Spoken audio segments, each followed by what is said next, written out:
नमस्कार, मैं हूं भाविका। आप देख रहे हैं A1 टोहाना न्यूज़ और सच्चाई का करिश्मा। मैं आप सभी का एक बार फिर अपने चैनल पर स्वागत करती हूं और आज मैं आप सबको एक ऐसी जगह लेकर आई हूं जहां लॉकडाउन से पहले भी हम आए थे और हमने दिव्यांग बच्चों को मोटिवेट किया था कि कैसे उन्हें समझाया था कि लॉकडाउन शुरू होने जा रहा है, वो अपना ख्याल कैसे रख सकते हैं। ये फिजिकल एक्टिविटीज़ की अगर हम बात करें तो आजकल वो बहुत कम है और हमने दिव्यांग बच्चों को भी ये सिखाया था कि कैसे वो किचन में अपनी मदर की मदद करके वो अपने आप को फिजिकली एक्टिविस्ट रख सकते हैं, जिसको हम कह सकते हैं। तो आज हम फिर वहीं आए हैं जिसका नाम है अपूर्वा फाउंडेशन, जहां पर हम बात करेंगे यहाँ के दिव्यांग बच्चों से जिनकी छुट्टियां ख़त्म हो चुकी हैं। और छुट्टियां ख़त्म होने के पीछे एक रीज़न है और वो रीज़न ये है कि दिव्यांग बच्चे घर पर वो एक्टिविटीज़ को इतने अच्छे से नहीं कर पा रहे थे, जिसके कारण उनके अंदर दर्द रहने लग गया था, लाइक सिर दर्द। क्योंकि जैसे हमें पता है कि जो नॉर्मल बच्चा होता है वो भी आजकल एक इसको कह सकते हैं हम, जैसे किताबी कीड़ा होता है वैसे एक फ़ोन का कीड़ा होता है। तो दिव्यांग बच्चे भी उसी तरह अपने आप को फ़ोन में व्यस्त रखते हैं और कुछ भी एक्टिविटीज़ को ज़्यादा नहीं कर पा रहे हैं, जिसकी वजह से वो एक्टिविस्ट नहीं है। एक्टिविटीज़ की वजह कमी के कारण उनके अंदर दर्द की कमी रह गई है, जैसे बॉडी एक आ गया लगा, एक थकावट होने लग गई या सर दर्द होने लग गया। और इन बच्चों को तो स्पेशली ऐसी चीज़ों की ज़रूरत होती है कि इनको एक्टिविस्ट रहना पड़ता है। तो यहीं पर उनके लिए अपूर्वा फाउंडेशन में नेहा वर्मा जी के द्वारा एक कैंप लगाया गया है, जिसमें उन्होंने डॉक्टर्स को बुलाया है। जी हाँ, न्यूरोथेरेपिस्ट डॉक्टर को बुलाया गया है और उसके साथ साथ एक्सरसाइज एक्सपर्ट को बुलाया गया है। और इतना ही नहीं, जो बच्चे 18 वर्ष से अधिक हैं उनके लिए उन्होंने वैक्सीनेशन का भी प्रबंध यहाँ पर आज किया है। तो आइए हम आपको दिखाते हैं कि यहाँ के डॉक्टर्स के बारे में और वो कैसे सिर्फ बच्चों को ही नहीं बल्कि बुज़ुर्गों को भी हेल्प कर रहे हैं उनकी थेरेपीज़ में, क्योंकि बुज़ुर्गों की भी जो बॉडी है वो टिक गई है एक जगह पे, जिनकी वजह से उन्हें बहुत ज़्यादा दर्द का सामना करना पड़ रहा है। चलिए मैम, जैसे कि हमने अपने दर्शकों को बताया, जब हमने इनकी छुट्टियां की थी तब भी हम आए थे, जैसे आपने बताया था कि कैसे वो फिजिकल एक्टिविटीज़ को कर पा रहे हैं, पर देखा जाए उसकी कहीं ना कहीं कमी आ गई है। तो उस बारे में आप क्या कहना चाहोगे? हाँ जी, लॉकडाउन जब हुआ स्कूल भी बंद करने पड़े हमको, ट्रस्ट भी बंद करना पड़ा, तो बच्चे घर में थे और बच्चे काफ़ी उनको फिजिकल एक्टिविटी नहीं हो रही थी, सिर्फ मोबाइल टीवी यही था उनके पास। तो बच्चों में कुछ प्रॉब्लम हो रही थी, सर दर्द और चिड़चिड़ापन जिद्दी हो गए थे।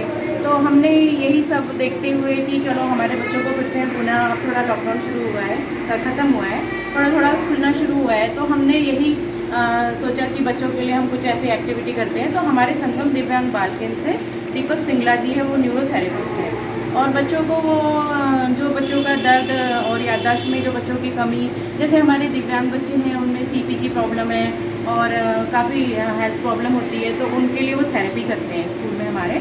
और हमारे एक्सरसाइज एक्सपर्ट सुरेंद्र है, वो भी बच्चों को मतलब फिजियोथेरेपी भी करते हैं और एक्सरसाइज भी करते हैं। तो आज हमने सारे बच्चों को हमारे अपूर्वा फाउंडेशन चैरिटेबल ट्रस्ट में बुलाया है ताकि यहाँ आकर वो बच्चों को ये करवाएं और बच्चों को सिखाएं कि अभी जब तक स्कूल खुलते नहीं है तब तक आप घर में रह के ये थोड़ा बहुत एक्सरसाइज करो, जिससे फिट रहो। तो मैम, देखा जाए तो ये तो नॉर्मल बच्चों में भी आजकल देखने को मिल रहा है कि वो फ़ोन में घुसे रहते हैं, जिसकी वजह से उनकी आंखों में बहुत डिफेक्ट आता है और वो दिन में सोते हैं, रात में जागते हैं। हाँ जी। तो उनके लिए भी कुछ है? तो हाँ, बच्चों के लिए ये है कि हमारी ये ऑनलाइन पढ़ाई चल रही थी, तो आज हमने बच्चों को यहाँ इसलिए बुलाया है कि अब हम ऑनलाइन नहीं करवाएंगे, उन्हें होमवर्क देंगे यहाँ पे आज उन्हें ड्राइंग का और जो मैथ्स का और इंग्लिश में और जो उनका सब्जेक्ट है, तो उसके में होमवर्क देंगे ताकि बच्चे रोज़ ये मतलब एक नंबर वाइज देंगे कि आपको इतने दिन में ये होमवर्क करके लाना है, फिर हम चेक करेंगे, उस आधार पे हम उन्हें ग्रेड भी देंगे। तो अब उन्हें हम थोड़ा मोबाइल से दूर रखने की कोशिश कर रहे हैं कि बेटा अभी तो बस जल्दी स्कूल शुरू होने वाले हैं, फिर से वो सारी एक्टिविटी शुरू होगी, डांस, म्यूज़िक, मस्ती, योगा और पढ़ाई हम फिर से करेंगे। और मैम, वैक्सीनेशन का भी आपने यहाँ प्रबंध किया है 18 साल के बच्चों के? हाँ, हमारा ये था कि जो हमारे 18 वर्ष से अधिक उम्र की या जो हमारे दिव्यांग बच्चे हैं, तो उनके मन में वैक्सीन को लेके एक डर है कि कुछ हो जाएगा, फीवर आता ही है। तो हमने ये बच्चों को आज मोटिवेट करने के लिए डॉक्टर अशोक कनेजा जी भी आए हुए हैं और वो हमारे जो बड़े बड़े बच्चे हैं उनको हम आज वैक्सीन लगवाने के लिए प्रेरित करेंगे।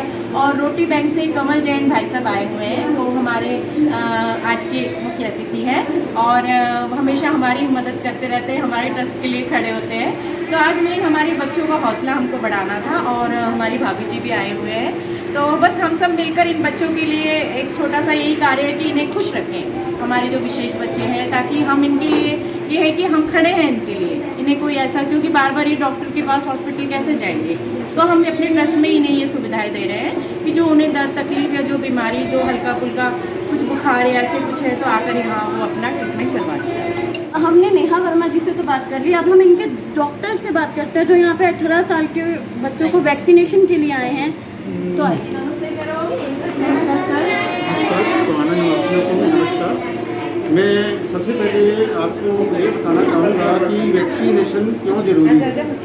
वैक्सीनेशन का जो मकसद होता है कि हमें कुछ कोविड वगैरह तकलीफ दोबारा तो आ सकती है, लेकिन वो वेंटिलेटर पे नहीं लेके जा सकते, जिनको वैक्सीन लगी है उनके लिए बचाव हो जाता है।